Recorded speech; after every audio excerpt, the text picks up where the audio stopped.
आज आपण अवघडवाले डिव्हिजन शिकणार आहोत. जसे की इथे दाखवलंय 52, त्यानंतर 34.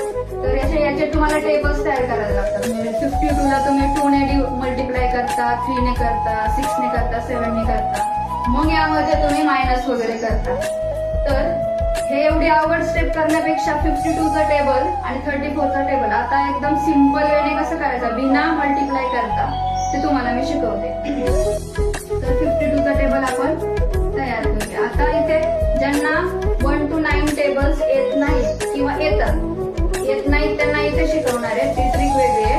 आणि ज्यांना येतात 1 ते 9 पाढे ज्यांना येतात त्यांच्यासाठी वेगळी ट्रिक. तर इथे आपण ती शिकूया. पहिल्यांदा काय करायचंय 2 चा टेबल लिहून घ्यायचा आणि 5 चा टेबल लिहून घ्यायचा. 2 चा टेबल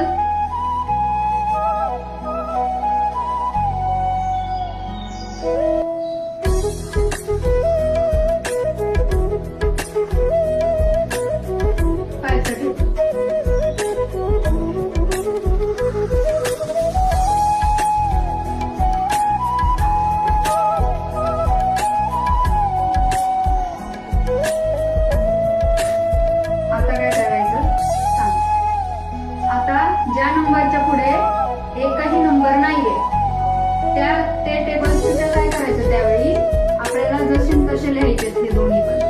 52 4 लिहायचा, 10 लिहायचा. कारण की या नंबरच्या पुढे दुसरा नंबर नाही त्यामुळे हे असे लिहायचे दोन्हीचे दोन्ही नंबर.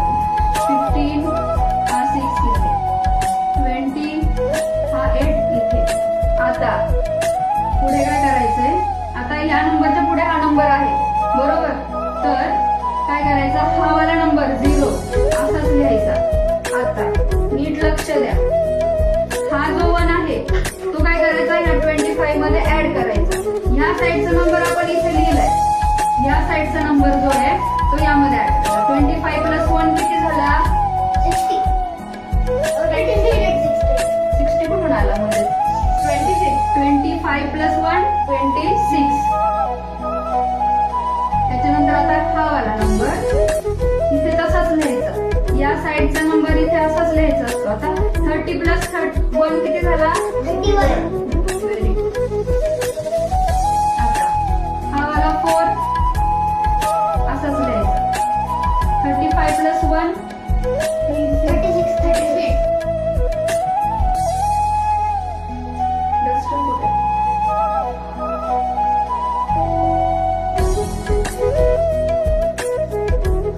नेक्स्ट 6 काय करायचा असाच लिहायचा. 40 प्लस 1 किती झाले 41. नेक्स्ट आहे 8 ऍज इट इज लिहायचा. 45 प्लस 1 46.